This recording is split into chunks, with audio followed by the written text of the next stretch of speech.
Hello, amazing BTS family. This is Dicer, one-third of the B-Team crew that brings you Behind the Sins with a little bit of an apology before we get started. This episode's going to be, shall we say, different? We had some technical difficulties with Jonathan's microphone that we only discovered after the recording. And of course, we recorded for 3 hours and then find out his audio is unusable. So what we're going to do is this. What you are hearing are, as best as I can put it together, the podcast we recorded without Jonathan's input. Now, that makes me sad. Maybe on the next episode, Jonathan can pipe in on all the stuff that we missed. But for now, we'll give you as much as we can. We didn't want to leave you with an empty pod feed this week. So here, as best as I can put it together, is the Behind the Sins from this week. Hope you enjoy it.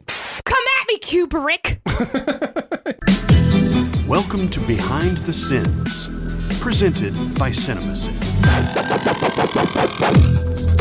Welcome to Behind the Sins, a weekly look at everything going on inside the world of CinemaSins. I'm Aaron Dicer, and I'm joined as always by Jonathan Watkins and Danae Hughes. Chris! We write for CinemaSins and TV Sins and do various other things inside the CinemaSins universe as well. You may have to explain that one, Danae. Not everyone is on Discord. No, there was something really crazy fun that happened.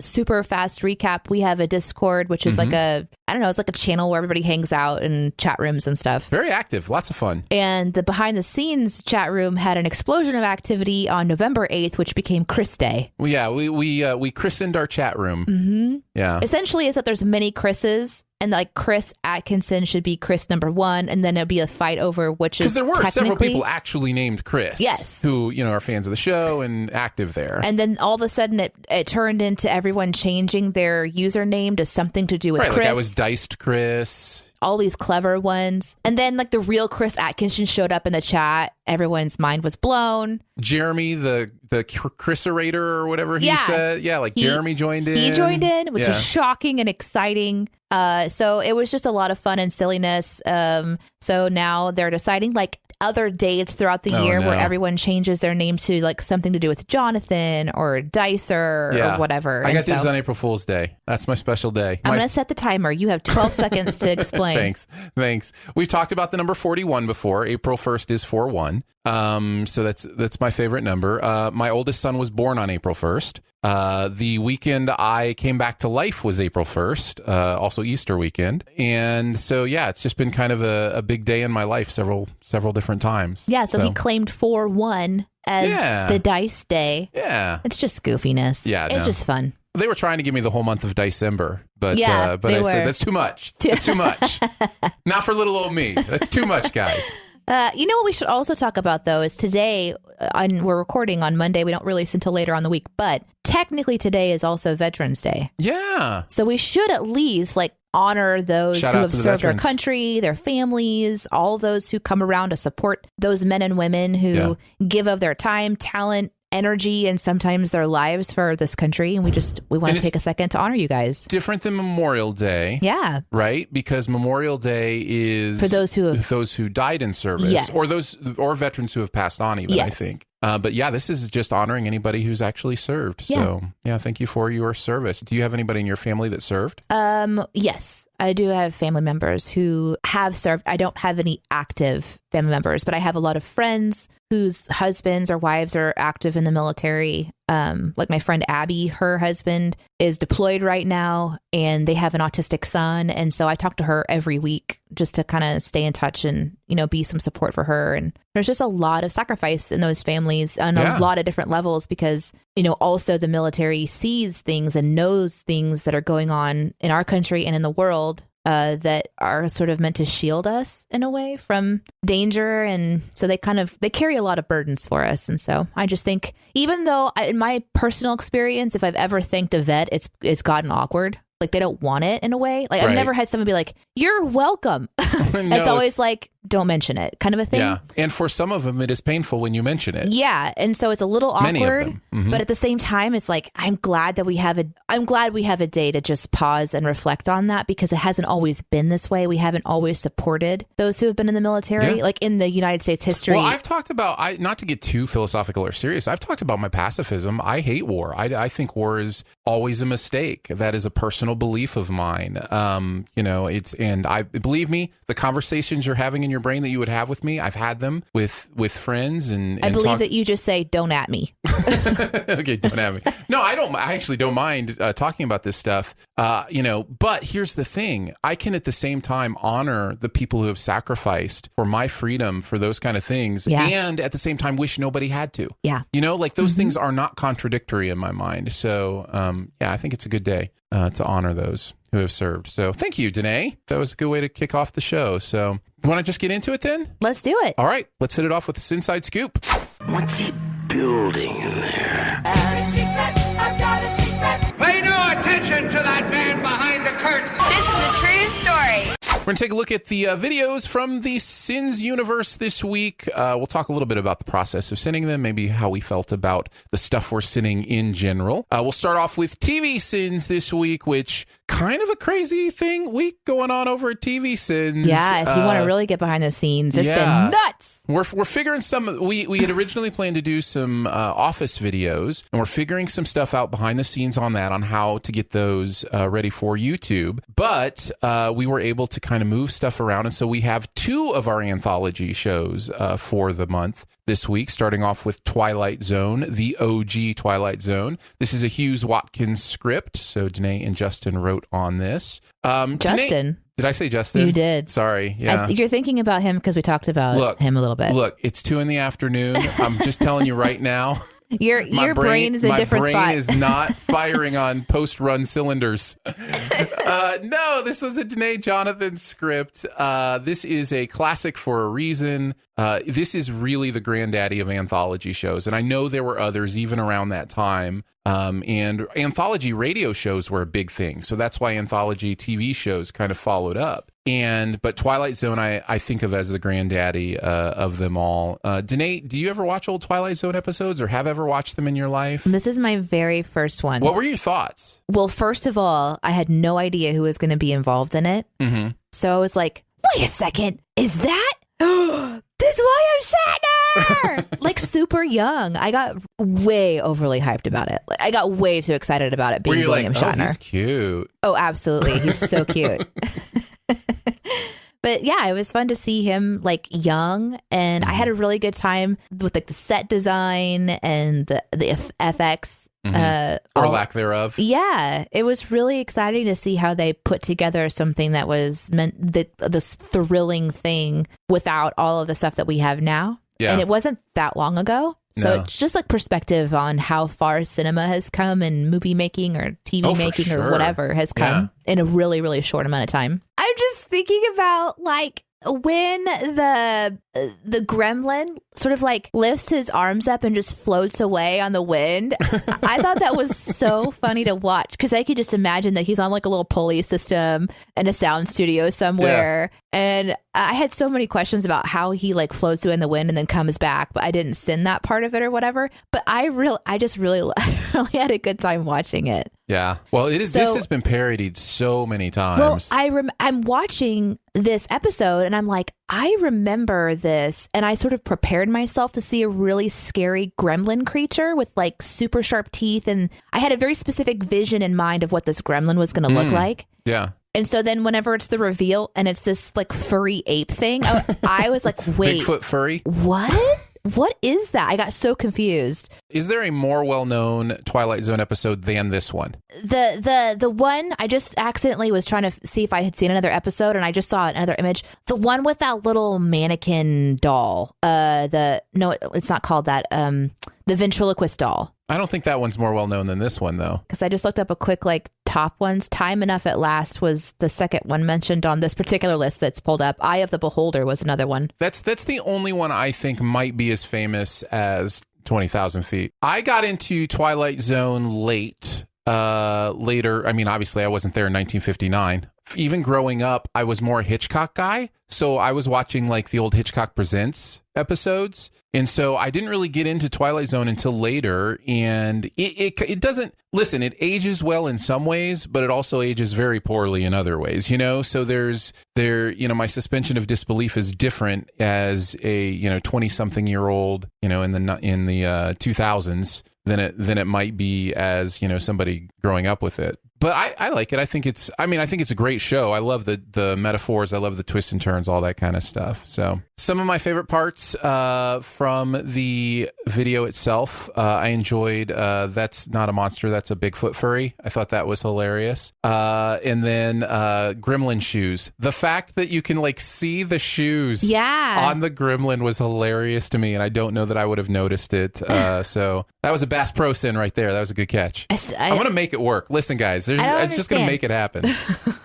There was a sin where somebody knocked on the cockpit door for something, and the sin was just like, yeah, even before 9/11, that was not something you do. And I was like, well, let me tell you a story. Obviously, a lot of things have changed. How they put their stuff in the stowaway compartment overhead has changed so much. It was literally just a shelf. There was no, you didn't close anything. Right. Smoking on the plane, the casualness of everything was very, very different.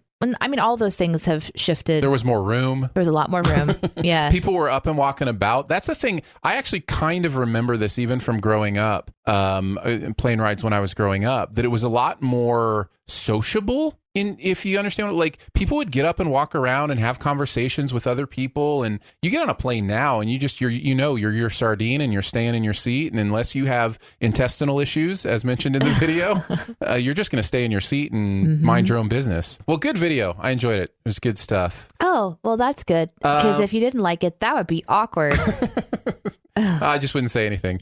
That I really liked, because in the comments somebody mentioned that they remembered things from how things used to be on planes. The paper cups that was brought up, that they really had experienced. Rick Valesky was like, when she gives Bob the water, you think it's a weird paper cup, and I'm old enough to remember that they had those and they were really weird and they didn't last long. It's a terrible way to serve water.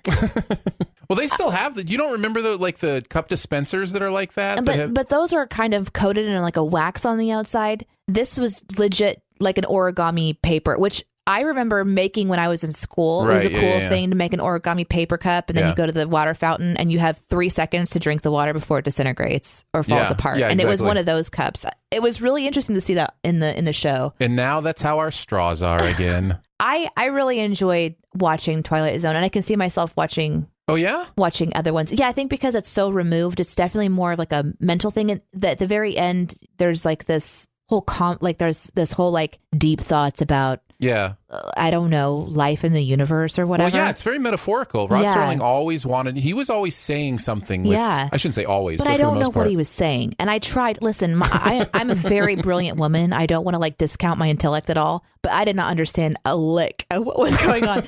I was like, yeah, sure, yeah, I totally get what's happening. So it's one of those things where I would need to write it down and maybe read it instead of having listen to him to try to really get what he was saying, or go read a blog. That is a great transition into our next TV Sins Did video, you do that on purpose? Which is Fargo. This was a Dicer Watkins script. Justin and I wrote on this. I did that on purpose that time. It was Jonathan and I that wrote on this. And boy, is this show amazing. Oh my goodness. This is one of the best shows ever made. Now, you're right. It's a different kind of anthology, right? Where it's a seasonal anthology. So every season is a different story. It's not an episodic anthology. And of course, we're doing the first season since we're doing the pilot. But yeah, I'm in love with this show. It's like The Good Place with murder and mayhem. It's kind of like, it's funny because that is kind of the Coen brothers aesthetic, right? It is that, the Coen brothers are kind of famous for having that like goofy, fun, joyful kind of thing, like The Good Place, except it's about all these dark areas of kind of human nature, which is fascinating to me. The performances are fabulous. The humor is fabulous. The plotting is so intricate and beautiful. The show itself is beautiful. The cinematography is gorgeous. Like, it's just such a well done show.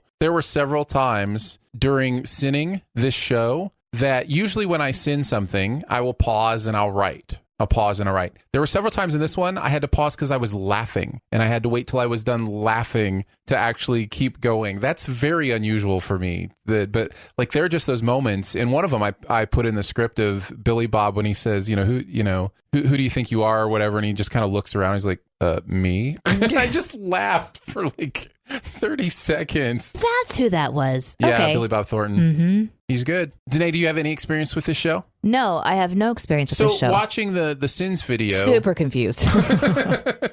It's going to be a recurring theme. This is going to be my life now. Like I'm just very confused. Anything that I haven't seen, I'm just like, what's happening? In fact, nope. So like my first question is what's with the deer? And then it just goes from there. There's just there's just so much. Why was he in the trunk? At one of the outtakes is somebody getting attacked in the yard. I don't understand how did the guy break his nose, and why did Billy Bob say he'd kill somebody? Well, all those answers and more are beautiful. It is kind of it is a weird one in that unlike many others, you aren't going to watch the Sins video and understand the plot because it's so intricately plotted. I kind of picked up on that as I watched it. Yeah, it's really beautifully done. Well, and I love that, and I think that might be why you guys likened it to The Good Place, is because it has that similar feeling that sometimes you watch a show and you're like, they don't even know what they're doing, and it's sort of like they're making it up as they go. And right. Even though it's entertaining to watch, it's still sort of annoying because does anything really matter if you're just going to keep making stuff up? And then there are some shows where everything is thought through. It seems that everything is thought through, which feels like my time is respected, which I've mentioned before. But it's a really valuable thing for me. If I'm going to invest my time into watching something, it's two categories. It's stupid crap that doesn't mean anything that I can like multitask in the background, like MasterChef or whatever. Right, yeah. And then there's stuff that you want to watch and absorb. And if it's something that I'm watching and absorbing, I really appreciate if it's thought through. It all feels so authentic. Too, like the characters all feel like they're making choices those characters would make, as quirky and strange as they are. And by the way, Martin Freeman, who we haven't really talked about specifically, is just so great. Is that Bilbo Baggins? Yeah, in fact, in the video, I call him Bilbo Watson at one point because he also plays Watson in Sherlock Holmes. Immediately after watching the movie, the video, I went to the website to find the CinemaSins motto poster. And I feel like Jeremy needs to buy a poster for every studio or house so that we have like the CinemaSins motto poster up. The what if you're right and they're wrong? Yeah. And they do sell those. So I'm like, we need to have those up. I think you just found your Christmas gift for the team. In the studio. We can get it framed or whatever where it says CinemaSins motto sort of on the bottom or whatever, like a little plaque. I love the idea of retroactively fitting these sins we made up into actual truth. Yes. Like all of a sudden that actually is the CinemaSins motto. Well, it's really, to me, that stuff would be really fun because then if there's ever a picture and somebody were to make the connection, it's like, that's really in their studio. Yeah. Like that just seems fun. And then down the road, people, will be like, oh, that really was their motto when they wrote that sin. It's like, nope, got the order reversed. What were some of your other thoughts on the video, Danae, since you were on the outside looking in? Well, I have a lot of questions. Okay, that's fine. This one's really, really important. Okay. Why was he massaging the meat? Is that something that people do? Yeah, no, I think you're supposed to get like the flavors in the massages, the flavors in or whatever. But that is the beauty of this world, right? Like it's just so weird and quirky, and people do weird and quirky things. Yeah. And I also wanted to know if the shoveling snow comment was from personal experience. Yes, it was. Yeah. Growing up in Michigan, there's definitely a right way to shovel snow, and starting in the middle of the freaking parking lot is not the right way to shovel snow. That's just so weird. Like, as soon as I saw it, I was like, you are a moron, and you live in Minnesota. There's no way you don't know this. So, yeah, that was absolutely me. If for no other reason, when you walk out there, you're packing the snow tighter on your way out, and that's harder to shovel. So shovel the snow when it's fresh. Nobody's walked on it. It's funny because you're so mad because it's so real. That was pretty much, I had so many questions about what was going on. So truly, it's another one of those examples for me when I watch a video where I leave it going, I want to know what's going on. And I could clearly tell from the way you guys send the show that you really enjoyed it. You can kind of get from a script if there's like a respect for it. We're going to get to The Shining here in a little bit. Yeah. That's another one where you feel there's respect for the show. There's respect for Twilight Zone. Yeah. But then there's also sins. But sometimes there's a show or a movie that's just total crap, and you just get to dump on it. But not this wasn't week, that. and we'll keep getting there. But this week is every single thing we send last week is like a classic. I also have to say I'm the one that had the New Yorker, the Chrysler New Yorker growing up. We had that car, and we thought it was the coolest thing. That if you left your door open, it would tell you your door is ajar. And then in unison, we would all be like, no, it's not. It's a door. And now you see why I turned out to be the person I am. And why you have the children that you do. Yes. There has been a request in the Discord for you to tell more of your kids' stories. Oh, they'll be in the outtakes for sure. We forgot it last week. We'll make up for it this week. Let's move on to music video sins. Dua Lipa. Don't Start is the video. Barrett, of course, wrote on it, and he sent in some thoughts this week. Yeah, he did. On the video. We figured rather than us just laughing at it and saying how amazing it is, we get a little bit behind the writer. So what did Barrett have to say? He said that he was mostly confused about everything in the video. He thought the song was pretty generic. There was like a genericness to the song. Yes. And he also mentioned, though, that he and Chris both really like the artist. They've actually gone to her show before, so they dig her music. But this particular track was, and I'll quote him here, a big old plate of meh. MEH. Yeah, meh. And then he also mentioned, and the top changing colors really bothered me. The top changing, the top she was wearing? Yeah, so those are kind of like his overall because thoughts. that top didn't look like an easy change top either. No. Yeah, I agree. I think it's a very basic video and song. I think the song's fun. I like pop music. It doesn't have to be, too extremely amazing for me to enjoy it. It kind of has this thing message-wise that we've talked about before where it's like, I'm done with you. I've moved on, but I'm writing a whole song about it. Like, so have you really moved on? Or, it kind of, it's a weird feel when you have to be so forcefully telling somebody that you're done with them. There's almost an element of protest too much to it. Have you ever had those moments when you're watching a Sins video and you're like, yeah, you're right. That was your moment? That was one for me. I was like, oh my gosh, yeah. If you really moved on. Yeah. Why are we talking about it? I felt that way about writing the sin about Shatner delivering his lines, that it took him a really long time before he delivered his next line. Uh-huh. And how I didn't know if it was like dramatic tension or if it was just Shatner's line delivery. I felt so proud of that because I actually knew that about him. That wasn't me researching and figuring it out. Right. I knew. So yeah. We call those Archimedes sins. Yeah, because that's they're what we eureka moments. And he was... Yeah. I'm like making it up on the fly, everybody. Which I still don't understand. We've got our starfish sins, our Bass Pro sins, our Are you Archimedes. keeping track of these? Absolutely, 100%. You promise? Yeah, exactly. You got to have your fun way of saying stuff. That's okay. what I say. Well, at some point in time, I really need this handbook because I'm still very confused about my job. I've just dumped 3 so far. Okay. Starfish, Fair Bass enough. Pro, and Archimedes. Okay, fair enough. And you wrote it down. Okay. I think the woodblock in this song is fascinating to me. Like, as you're listening to the song, just in the background, there's just this like woodblock clicking. I don't know. I've just never heard that kind of use in music. I think it's fascinating that a music video did the start with the finish thing that movies do, where it's like 5 hours earlier. And I'm just like, come on, in a music video? That made no sense to me. Dramatic tension, okay? Yeah, of course. Except for it's not, because it doesn't mean anything by the end. No, the video that was really shocking and surprising. Also, the sudden appearance of a masquerade ball. That was, anyways, just like Barrett said, confusion all around. Like, what is happening? And then the line, at least he got one last male gaze in, really, really struck a chord with me. I thought that was great. Good stuff all around. I really love the calibrated and ready to sin. I feel like that some days whenever I'm like, I'm ready for this. Like, oh, you think that I'm not, here we go. So I really liked the way that was worded. And I also like the line, I'm not where you left me at all. He sins by saying, nope, this time I'm in the woman's room. Because she's in so many places in this video. Yeah. That's one where I laughed I didn't realize that. I thought that was that funny until it happened and all of a sudden you're dying. Yes, I get it. It was super fun. That is the beauty. Let's move on to CinemaSins. A couple more classics. The Shining was the first CinemaSin video of the week. That was an Atkinson share joint. So Chris and Barrett writing on this one. Let's talk about the movie itself. I'm pretty safe in assuming Danae has never watched Stephen King's The Shining, or Stanley Kubrick's The Shining, I should say. No. Be more. If you're a film buff, the stuff that Kubrick's doing here is kind of mind-blowing. He seems like a real jerk. Kubrick? Yeah. Why does he seem like a jerk? I'll talk about that in a little bit. Oh, okay, fair enough. I'm excited to get there.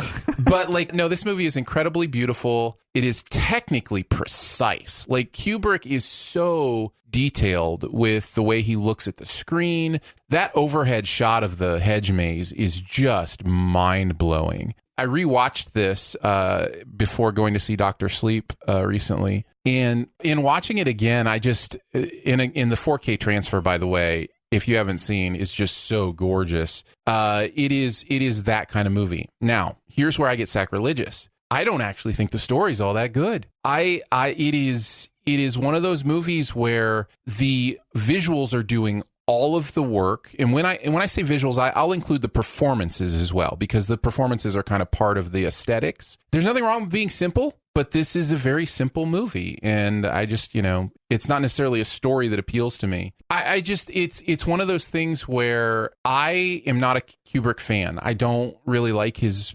movies on a story level because I think he emphasizes that technical preciseness and beauty above using those images to tell the story better. Now, this is one of those movies where the images do help inform the story, unlike some of his others. But I feel like Kubrick just kind of gets lost in his own genius, if that makes sense. And I think it impacts the way the movie plays for me. Come at me, Kubrick. I'm ready. I love how you make his name 3 syllables. Yeah. Kubrick. First of all, I don't want to be disrespectful to people who love film and love the director. He is a genius director. Since I haven't ever seen this before, and you're talking about such a genius and how it's laid out in front of you, and this is my first time to see any of it, I feel like I've done a major disservice to what this movie represents for the history of film and things like that. So here's my experience in watching the video. So I started to watch it to prep for the show. And because of the sins and what was being said about his genius and this shot and blah, blah, blah, I accidentally spent almost an hour just reading about The Shining and reading about how it was created. Oh, then I do know why you think he's a jerk. Yeah. So I learned interesting things, like how he decided to make this movie, which was from he shot it in order. Yeah. And then also just that records were broken with how many times he would make the actors and actresses redo. It wasn't just her, but it was every person had to do it over and over and over again. And it's because he said that they were unprepared, and that when they came to that he would make them do it over and over again because he wanted to get to the point where they were working on the emotion rather than the lines. Right. Yep. And I think at some point in time, it's do we really see that as an audience? Is that really what we're seeing when we're watching this? Or is that something that you are... Well, there's a line somewhere, right? Because I think it is something we see a little bit. Yeah, sure. But I feel and listen, I don't have any research or any experience with this person beyond my very minimal random keeping tabs dive today. That's it. Mm-hmm. But as I'm thinking about the kind of personality that would do what he did and have people redo it so many times, it just seems a little crazy. Controlling? A little crazy person. Yeah.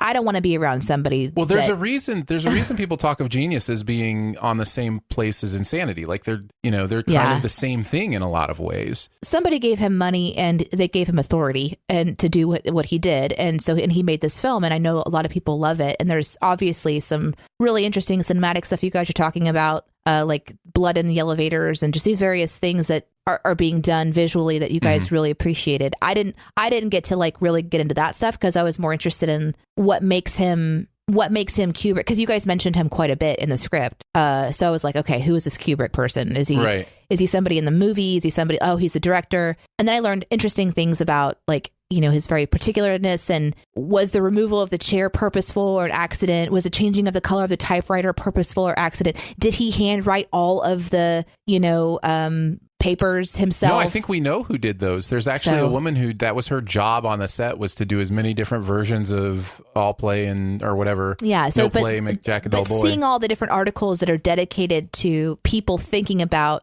all the different minutia of this movie indicate that this is one of the biggest movies I probably will ever comment on, and it's scary because I obviously don't know crap. So, well, it's also an old school kind of director idea, and I think it's healthy and good that directors have become more humanist in their approach, in that they're treating their actors and actresses better. But Hitchcock was this way too. Hitchcock very famously would talk about actors as if they were cattle. You know, that it's just they're there to do a job. They're not. They're dumb actors. You know, that was like Hitchcock's idea. And that's kind of an old school idea of they're just tools in my toolbox, and I'll treat them, you know, I will use them. Right. And that's changing, and I think in a good way. But he kind of in many ways embraced that. It makes me think of one of the movies that I've spent the most amount of research and time on is Lord of the Rings, because I loved those films and I loved the making of. I think I've mentioned it before. But the final scene that there's a J,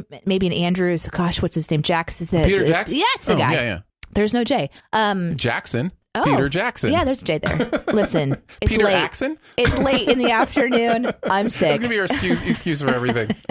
That he redid that particular film particular scene with Frodo like many, many, many times. And the crew is kind of getting a little like, what's he doing? And the question about it was such an emotional investment for him that they wondered if he didn't want to let the movie go, because this was it. This was the final thing. Oh, he was looking for something very specific in Elijah Wood's eyes. He was looking for something very specific. That's the first time I'd ever really thought about a director asking someone to do this particular moment over and over again. In The Shining, he broke record. I think Jack went through 60 some doors just to get that part, right? Because he, quote, was doing too good of a job with the axe. Did you guys read about that? I did, because again, I spent way too much time.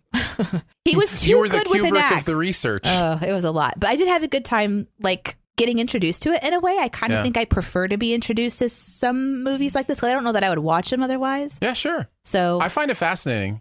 You guys mentioned, maybe this will transition into some of the sins, but there was mention of him shooting from the helicopter. He didn't actually shoot that. I just wanted to let you know. That was B-roll? They found that somewhere else?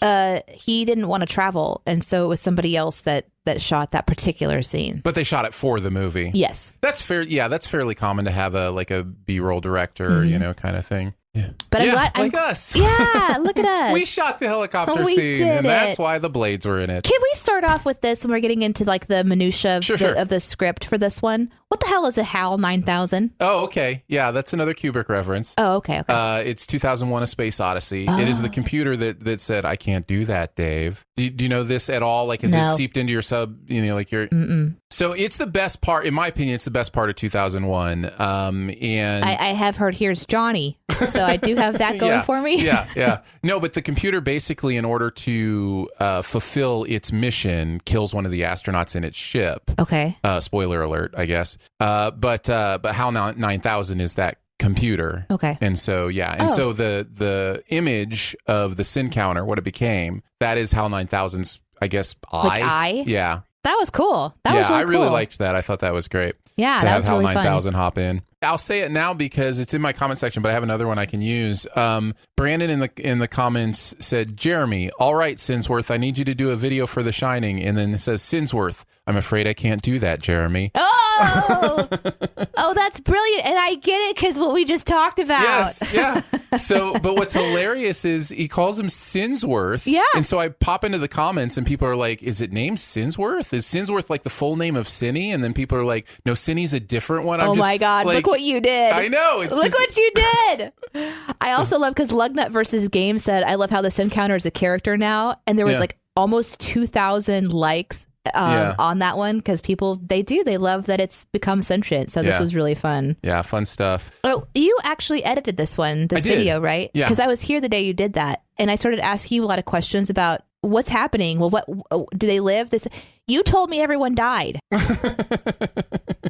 It was legitimately Aaron sitting at the computer and me going, wait, so what happens? Are people going to die? Well, you get triggered by this stuff. I want to know. I'm like, there's a kid in this one. Oh, and it's a bad movie. Does he die? Oh, please don't tell me. No, tell me. Don't tell me. Let's see if I start telling you that the kid survives or whatever, and then you go further and you want to know about the other kids in the movie. So you told me that everyone died to make me leave you alone?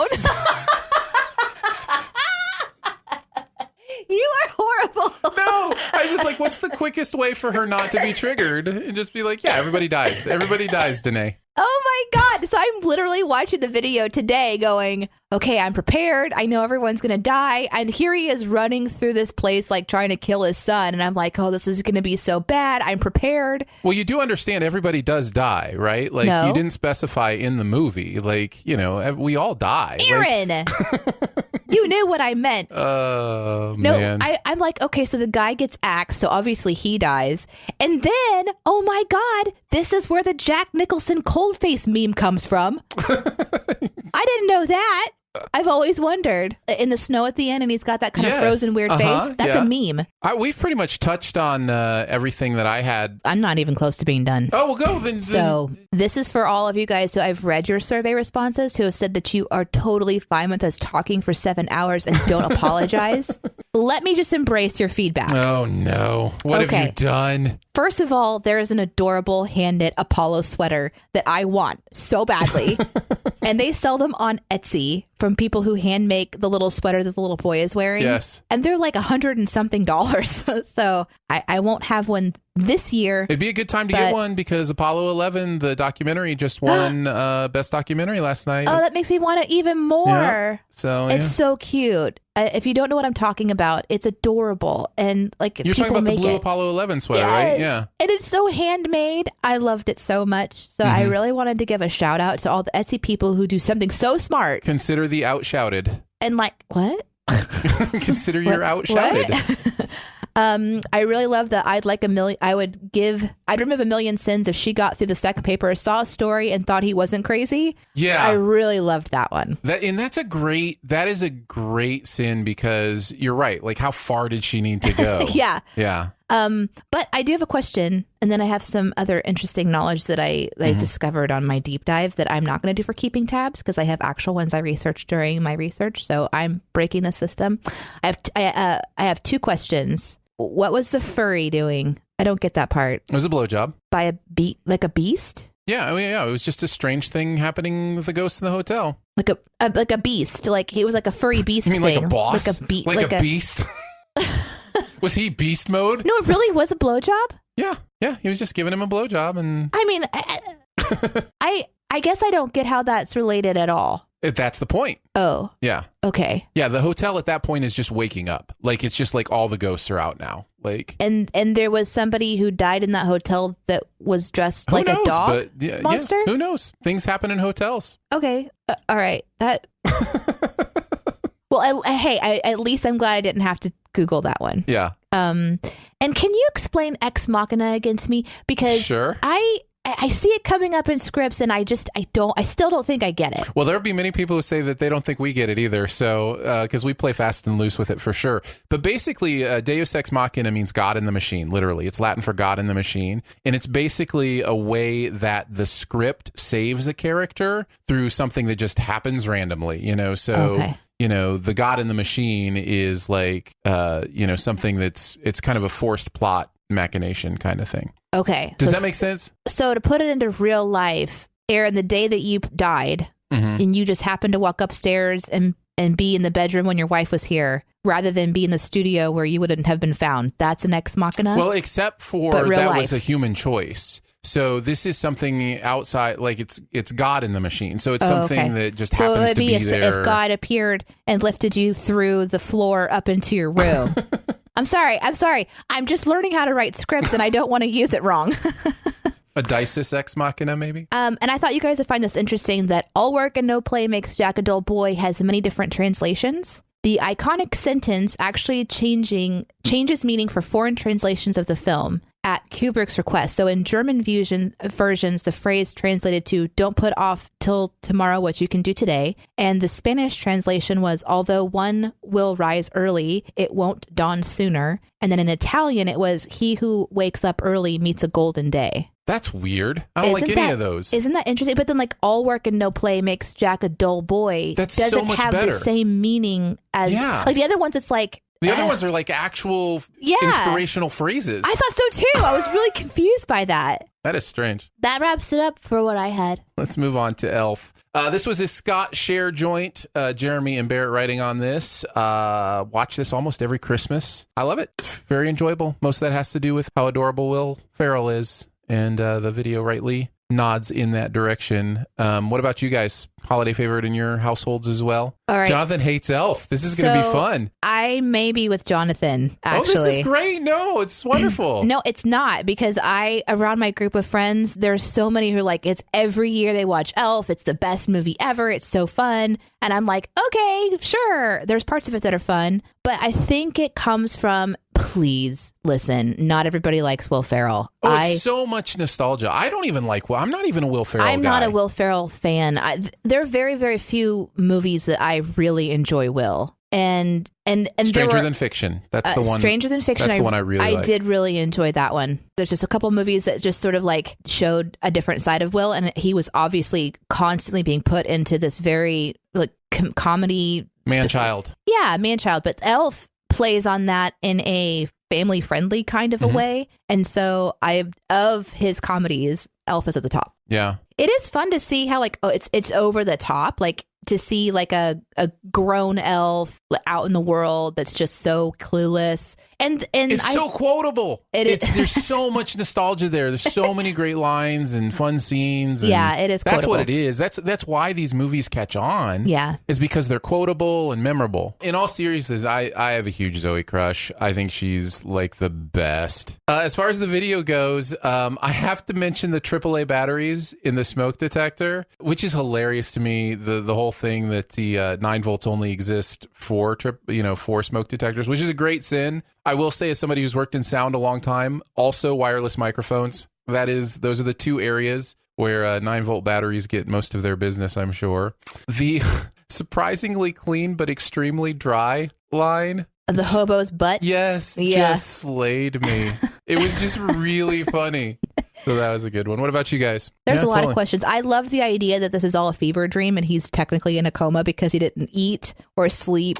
That's how often that was brought up. We got crying narrator in this video. That's always fun. Which part? Towards the end when they're singing and he's like, oh yeah, breaking up. He's trying not to cry. It's one of my favorite. It's one of my favorite. It's one of my favorite Jeremy performances. Trying not to cry narrator. I love the chonky bastard raccoon. Oh, of course. Just the word chonky. Yeah. So good. And there was a Santa Ex Machina, which, just so you guys know, means that God or the writer intervenes to save the life of a character in such a way that makes no sense. Or feels random or out of nowhere, yes. I feel like, I'm still finding my voice as a writer for the channel, and I've been given so much grace from everybody to put forth ideas that are sometimes accepted and sometimes not. So maybe my contribution to Ex Machina is including it in ways that literally make no sense. Again, there are many who would say we already do that. So. But I need to give Barrett and Jeremy and Chris a heads up. That's what I'm doing. So they're not like, wow, you're actually going backwards in your writing instead of forwards. This isn't looking well for you continuing your job here. Yeah, you better make that clear. Like, hey, I know Ex Machina really means that something is happening that shouldn't happen because of reasons. Yes, that is exactly right, Danae. I'm getting really good at this. Anything else before we move on? Nope. Let's move on to keeping tabs. The internet is a communications tool used the world over where people can come together to bitch about movies and share pornography with one another. Ha ha! Oh, jeez. This is the most public yet of my many humiliations. We're going to take a look at a funny story from putting together the week's content. It could be a Google search, some strange research, deleted sin, whatever. I'll kick it off. I only wrote on the Fargo script this week, and really the only in-depth research, quote unquote, that I did was for the Minnesota slang that pops up in the Fargo script, which I was glad to get in there. In fact, there were some props in the comments from Minnesotans talking about things that they were happy to see. For instance, things like duck, duck, gray duck. Apparently in Minnesota, they don't play duck, duck, goose. They play duck, duck, gray duck. I wondered what that was. Isn't that a weird, like, geographical change? Duck, duck, gray duck. Duck, duck. Maybe they don't have geese in Minnesota. I don't know. Yeah, we have geese. Right. But they're not ducks. But no, but it duck, duck, goose. Like, you have to have a way to distinguish. Got you, so what do you use to distinguish, Oh, yeah, the game itself. You know the game, duck, duck, goose. Walk around in a circle. You didn't play this, right? What is this show today? God. Duck, duck, machina. So Duck, Duck, Gray Duck was given a shout out. Hot dish is what they call like a casserole. They call them hot dishes. Tots is a big thing. So Danae, you'd be right at home in Minnesota in that way. Yum. Some of the ones I didn't use that I liked were, I guess in Minnesota, when something is adorable or whatever, they'll say, "Oh, for cute." Like, "Oh, for cute," which I just thought was that's actually cute. What? "Oh, for cute" is "Oh, for cute" itself. Yeah. Also, they call pop by its correct name instead of soda. It's soda in Minnesota, which soda's right in their name. Why wouldn't you call it soda? Other Minnesota reference, oofta.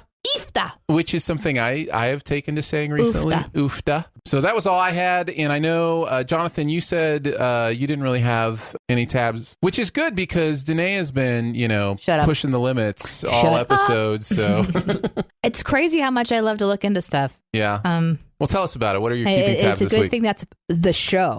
That's right. Otherwise, it'd be really awkward. Fair point.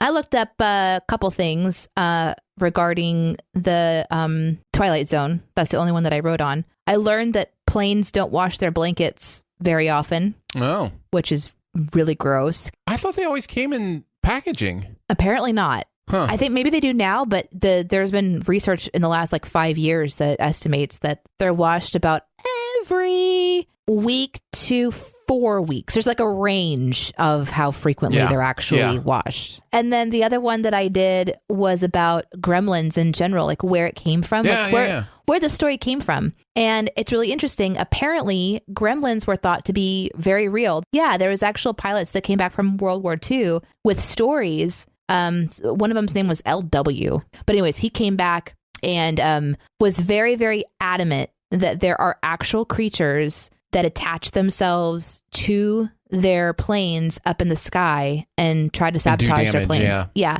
So, and apparently this happened multiple times. There was lots of people, but it was, you're not supposed to talk about it. It's super hush hush, but he talked a lot about it, enough for people to kind of write down his story. So he says that there were, quote, 3 foot tall, had hairless gray skin. Their eyes were a deep red color and their mouths were so big he could almost count their teeth. The ears were long and pointy with a small black patch of hair growing on the tips that reminded him of an owl's ear. I'm going to go ahead and say this also is pilots not getting enough sleep. 'Cause there are several pilots who said they came back with damage from these creatures. Yeah. So that's where it's a nice easy out for when you didn't do your proper maintenance checks. Right. It was the Gremlins. Yeah. Just blame it on the Gremlins. Oh, yeah. I tried to find some Gizmo outtakes for this. It wasn't really easy to find one that kind of made sense. Yeah, that would make sense. Yeah.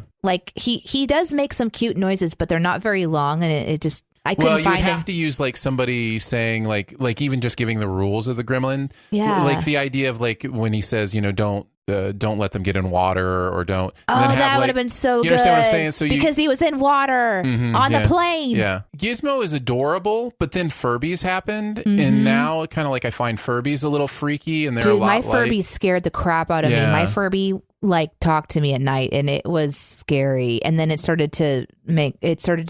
was freaky. Did you look up anything else? No, that was it. Let's go on to the comment section. Let's do it. Hey, wait, we reversed our roles there. What just happened? Yep. That was strange. Don't ever do that again. I don't know who I am. I want to know what you're thinking. I appreciate your honesty.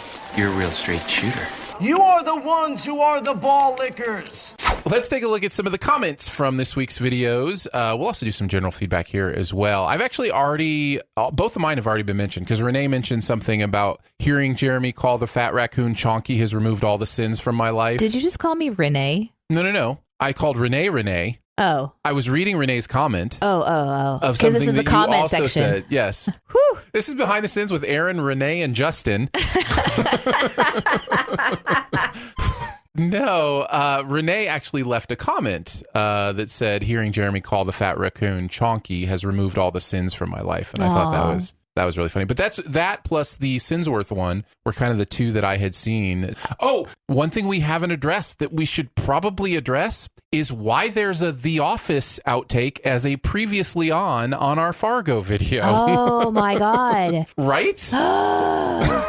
Oh, yeah. And it's a good place to do it in the comment section because people did comment on it. Yeah. They were like, continuity error. Yeah, no doubt. Well, that's what happens whenever, you have to scramble. Yeah, you got to. We've been scrambling. So, you guys would be really, really impressed with how much scramble there's been in the last few weeks. Oh, and I think you're going to be very excited about where some of that scrambling is landing. Yeah. Yeah. But anyhow. Was that the same outtake where it was the little boy from David After Dentist. With the dentist? Oh, my God. That was so funny. Yeah, it's funny to use like a viral video instead of something from like a TV show or a movie. Yeah, no, I enjoy that. But it's worth mentioning, right? Because that is weird. So I think we kind of hinted at it before, but yeah, there's some stuff going on behind the scenes where we're trying to get those Office videos ready. And so but that one stayed in because we had already prepped, we prep a couple weeks out. So yeah. And apparently we did just change that out. Sorry about that.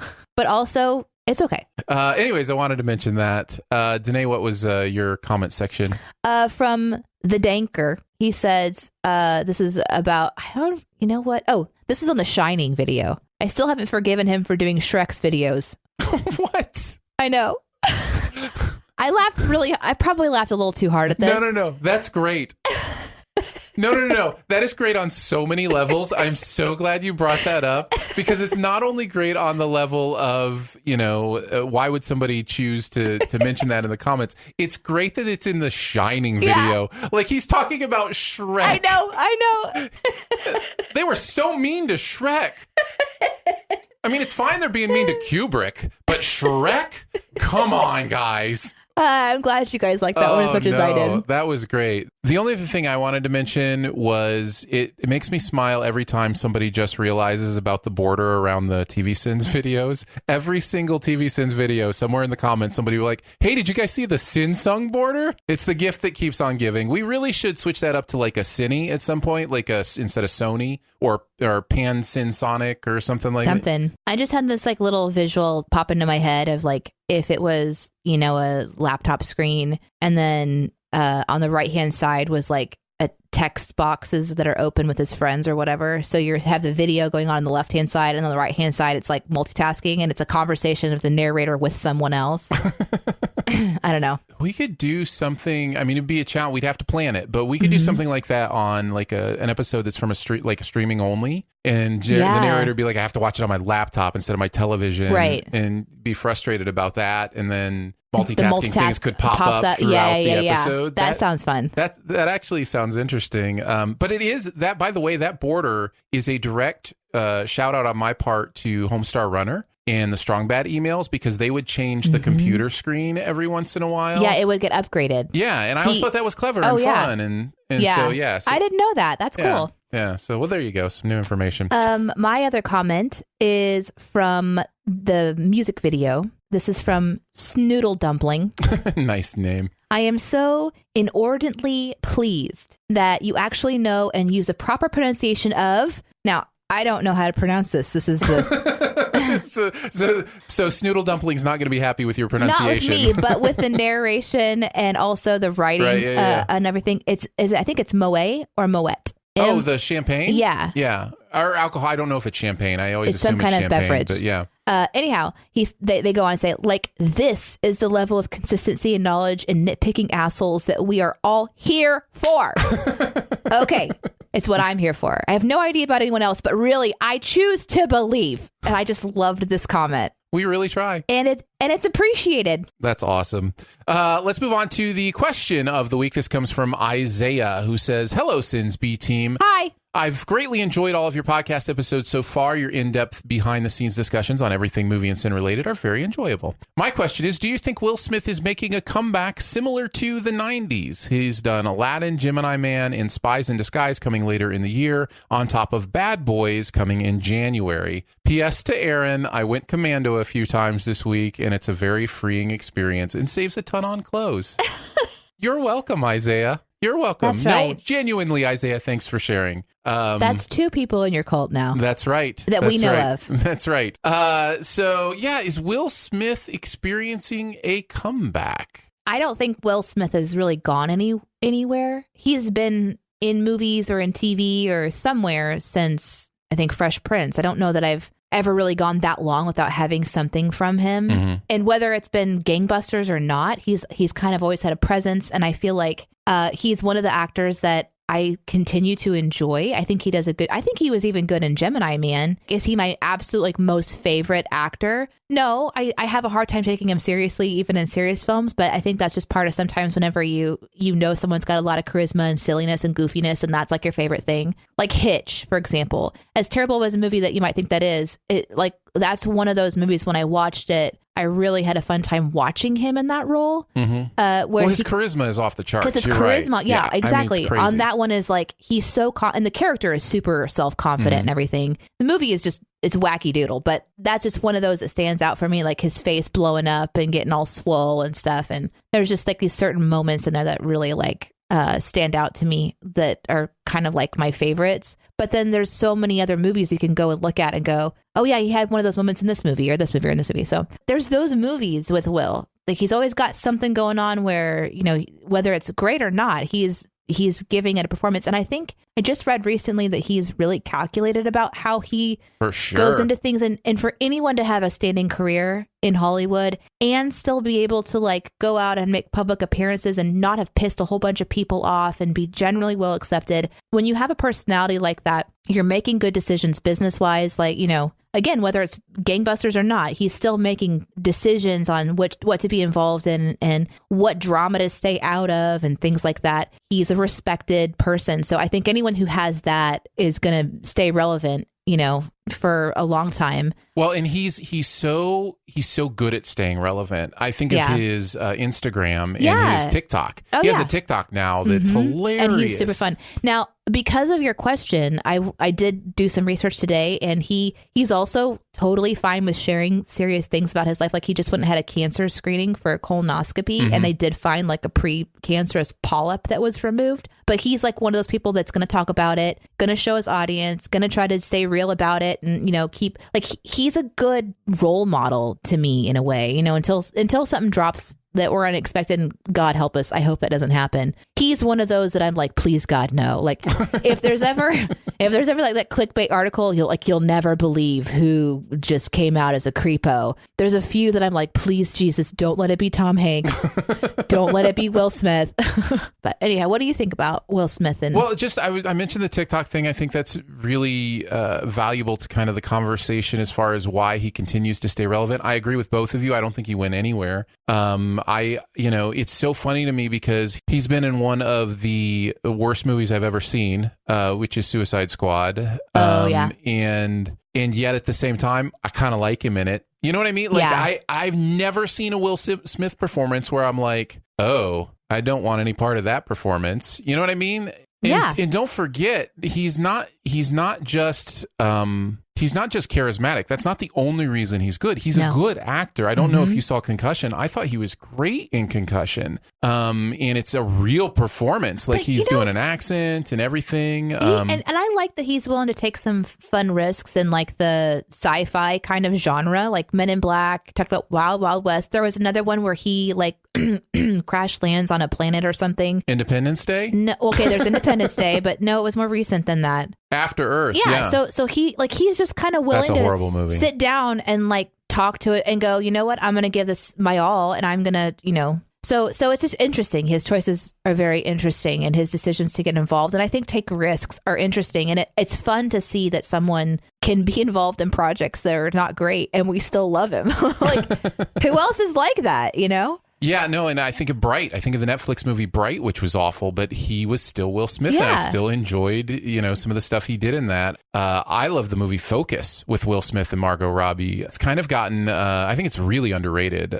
4 years ago, 2015? So I don't think it's a surprise. I don't think it's a surprise that Will Smith continues to be prevalent. I think the Aladdin thing brought him back to kind of that summer movie level stratosphere that people, and so maybe that's where the idea of a comeback is kind in of general, the feedback that I've read, because I still haven't seen Aladdin, but the feedback has truly been that he did a great job. And that's one of those, again, where he's willing to kind of take a risk and do something that maybe like people wouldn't want to relive. Like, who wants to replace Robin Williams' performance? You know, that's a big thing to do. And it's such an iconic character. Yeah. And for him to be like, yeah, I'm going to take a risk and I'm going to do I'll that. take those arrows. Yeah. And again, I've read really positive things about his performance. Now, there's going to always be people who have opinions on both sides, but no, good thoughts. Thank you, Isaiah, for the email. Again, if you want to send us a question for this segment, please do. We would admit that you don't wear underwear. Or admit that you don't wear underwear. That's fine too. You can listen. Any question or comment goes. That's true. The email again is behindthesinspod@gmail.com. Behindthesinspod@gmail.com. I almost said your underwear preferences. I was like, no, you don't have to email me your underwear preferences. Although it will happen now. Yes, apparently it probably will. No, I'm game. Go ahead, tell me. I don't care. What do I care? Let's move on to Beyond the Sin. To infinity and beyond. Somewhere beyond my wild history. To boldly go where no man has gone before. We're going to take a look at something else from the pop culture world that we've seen recently. And Danae, you're going to go first.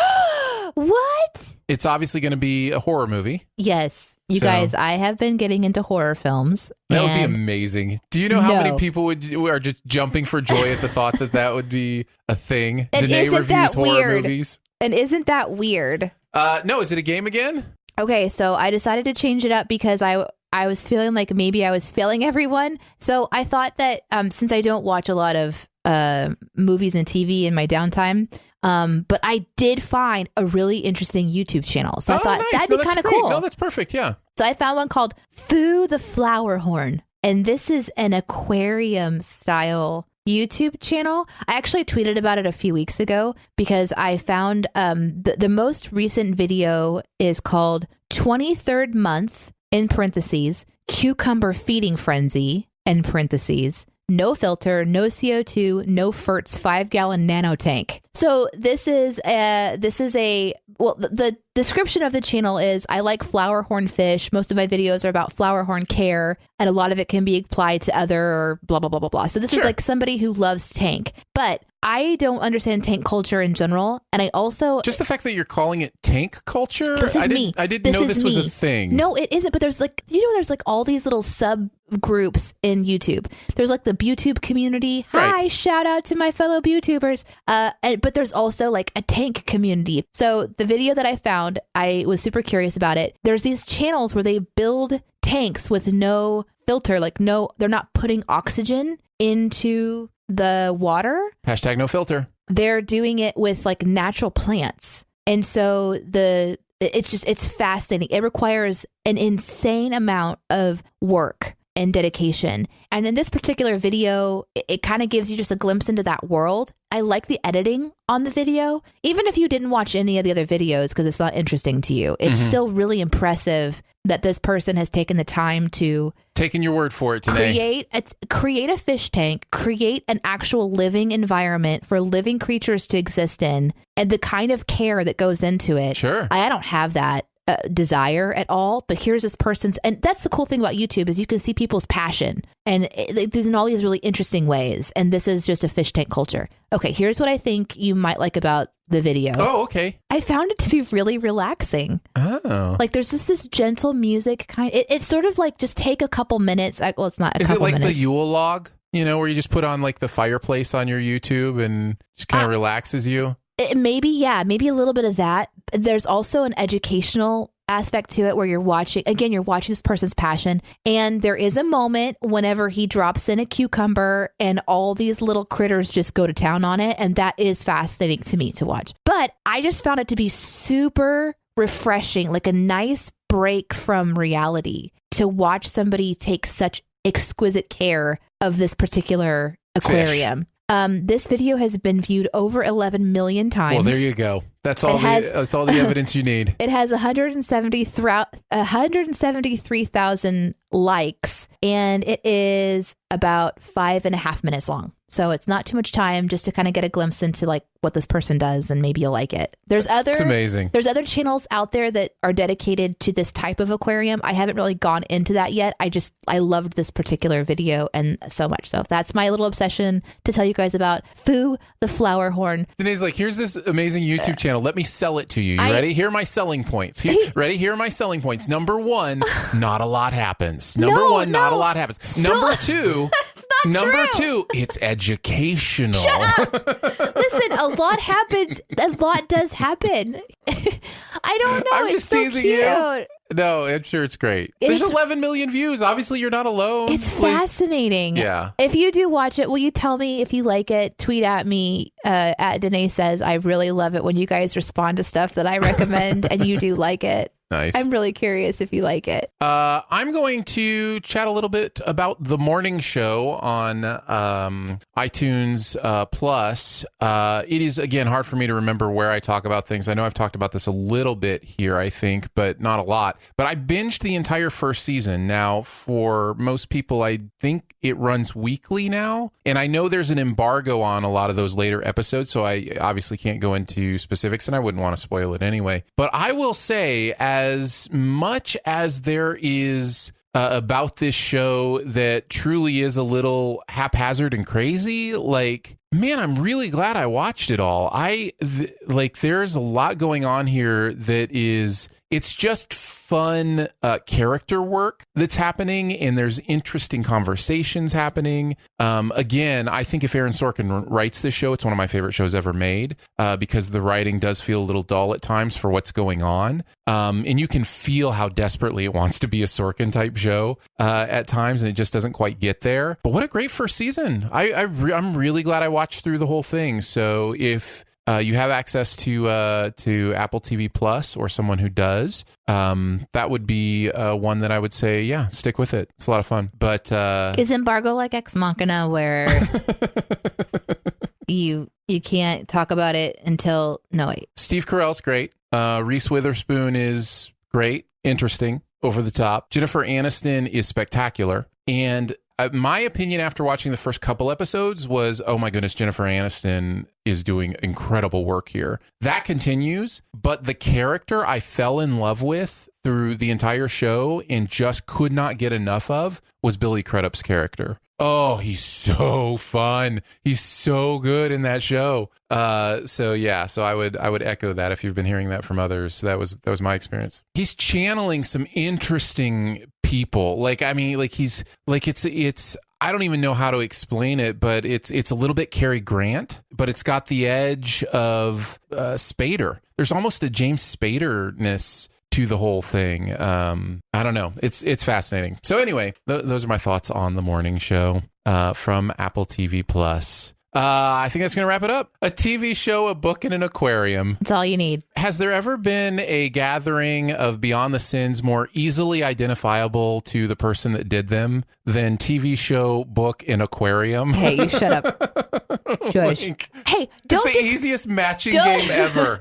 Don't discourage me, because I'm not. I think I kind of want to go on like a YouTube deep dive and start recommending YouTube channels. Yes, of course. No, so that's great. Let me say this then. If you guys have a YouTube channel that you like to watch that you think would be kind of fun to give a shout out to, feel free to let me know. Perfect. That's going to wrap it up for Behind the Sins this week. Don't forget to make sure you're subscribed. Go ahead and leave a comment or rating as well. You can hang out with us on Twitter. I'm at Aaron Dicer. She is at Danae Says. CHRIS. I mean, DENEESAYS. And he is at Sam Loomis 13. So for Jonathan Watkins, Danae Hughes, and myself, we'll see you next week. Thanks for listening. Send any feedback to behindthesinspod@gmail.com. And be sure to subscribe or message us at Twitter. And be sure to visit CinemaSins.com. I cannot hear myself because I don't have the headphones plugged into the microphone, and I sound like a man. Who is that singing in our outtakes? I'm a man. Man, anytime I have like a chest cold or like anything, it's so fun. You go legit lifetime smoker. It's so much fun because like this is not my registry, and I love it. It's just, to me, it's weird that like when you don't feel well, you like that your body just is like, we're going to go ahead and lower you down. Well, it's because there's stuff in your lungs. Is it lungs? Yeah. But I thought your registry was more your vocal cords. Well, yeah. Yeah, there's probably some swelling and some junk and stuff. And like, yeah, it's all. But if it was swollen, wouldn't it be higher? Because it's like, I thought for the lower ranges, it's like it relaxes. But this is like, oh my God, I could so do yoga right now, like meditative chanting. Oh, that's really peaceful. Oh, I'm like oddly super relaxed right now. Is that a good thing to be before a 2.5 hour recording? Quick, slap me. You asked for it. Let's call Jonathan. He's going to be so shocked at my voice. He's going to be like, who is that? Let's do it. That's what you always say. Let's do it. Damn it. How do I call the wrong person? Oh, it's very easy. You hit the wrong button. Oh, okay. I could make so much money doing a voiceover right now. Don't you think? Oh, yeah. In the world. All the sexy products. Oh, yeah. all that low voice female sexiness. Okay, I'm going to try one. Do you love jelly beans?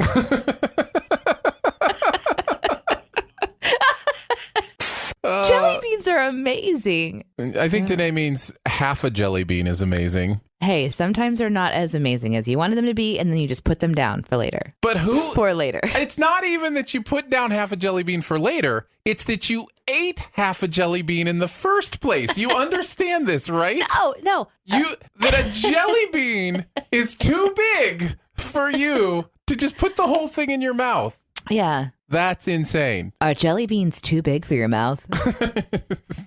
You know what's amazing to me though? How long has it been since I ate half of a jelly bean? Oh, like 6 years. I will never forget that day. Obviously. Right. So last week, I came into the studio. I told Aaron I had to go run through, grab some food, and come into the studio. And I was going to make one stop instead of going to my normal, like, 2 places to stop for breakfast because I like to have the tots from Sonic. But I like the breakfast sandwich from another place. So I hop from place to place. But I just did one. I came in and I pulled out like a cookie that I had gotten earlier in the week. He's like, I thought you said you were going to go to one place. I had a cookie in my bag that was 4 days old and I was still eating on it. And Aaron was like, what is wrong with you? I'm a huge fan of the Oreo Thins, and I'm even more of a fan of the Oreo Thin Mints. It's like even better than the Girl Scout cookie Thin Mints. You liar. No, I'm not even kidding. It's so good. I've tried them both. I don't agree. Oh, well, then that's different than you liar. Okay. This is where we make the Twitter joke. Twitter. Danae, why do you sound like somebody who's been chain smoking for 20 years? Well, I have been hiding it from you all, but I've been chain smoking for 20 years. Oh.